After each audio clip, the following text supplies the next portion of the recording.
Hi guys, this is Sonia. I just was getting a lot of questions from you guys about your seminar for case assignment, and so I thought I'd log in for you, do a quick video to talk about the case assignment and to talk about some other things that have been going on in the class lately. So to start with your case assignment, your instructions for that are found in Seminar 3. Seminar 3. So go to Seminar 3, download your instructions, make sure that you print them out, and make sure that you print out the rubric because I will use the rubric when I'm grading your assignment, and the rubric is what I will return to you with your scores on it. Okay, your instructions for that assignment are to use cases that represent four concepts. You can use one case that represents each one of the four concepts, or you can use four cases for each one of the concepts, or you can use a combination of whatever you might find. I will tell you now, it's probably going to be very difficult for you to find one case that talks about all four of those things together. I know that it has been done in the past, but I honestly don't remember which cases it was that people used. But most students, when they do this assignment, they use four cases for each one. I'm sorry, they use one case per concept. So it's fine with me if you do that. Now, keep in mind that you need to have four sources altogether for this assignment. Your four sources can be four cases, or your sources can be one case and maybe some articles that you find or an interview that you find or something like that. Your textbook can be a source to support whatever you write. However, when you are discussing the concepts, you need to have a case that illustrates the concepts.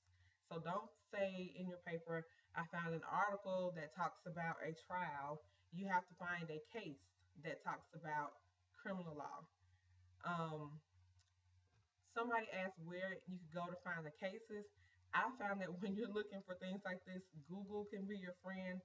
So start with Google, doing a Google search for, a negligence case, a product liability case, and see what you come up with that way. Other sources might be findlaw.com.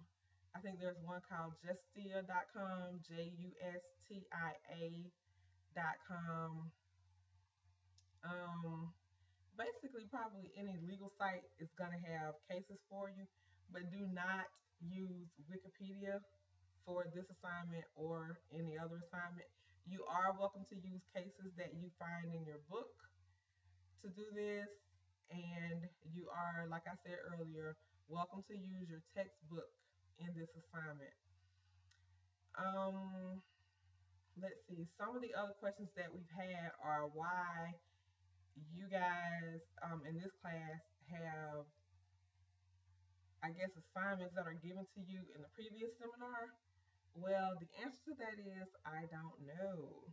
I am not responsible for the structure of the classes. I'm just responsible for making sure that the work gets to you. So I think that it's done so that you'll have enough time from week to week to submit the assignments.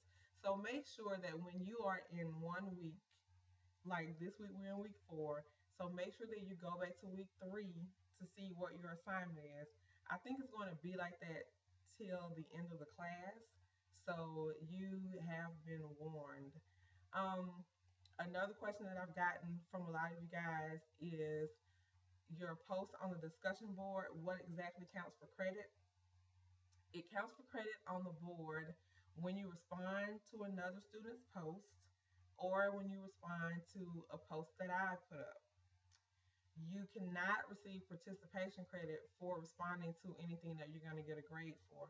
What that means is that you can't get participation credit for your answers to discussion questions. You can get participation credit for participating in that thread. What I want to caution everybody to do is make sure that when you're posting on the board, your posts are substantive posts and that they aren't posts that you just log in to say, oh, I agree with that, or oh, yeah, this happened to me once, or oh, yeah, that happened to my mom. A substantive post is one that goes beyond what your initial thoughts.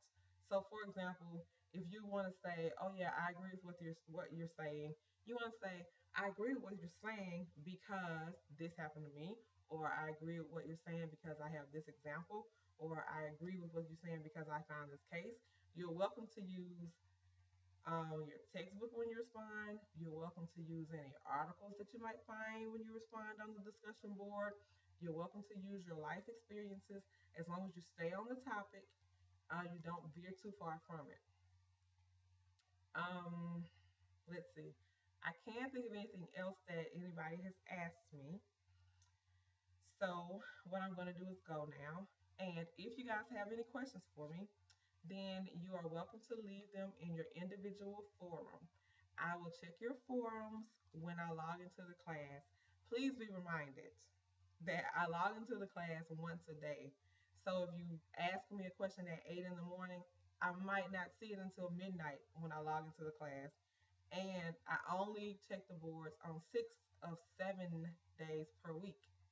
So maybe you leave a question on Tuesday and I miss your question on Wednesday. I'll answer it on Thursday. It doesn't mean I'm ignoring you. It just means that I took that as my day off. I do check the boards pretty much every day. Even though I might not post on the boards every day, I do read everything that you are writing. So I do know what's going on in the class and I do know what you guys are talking about.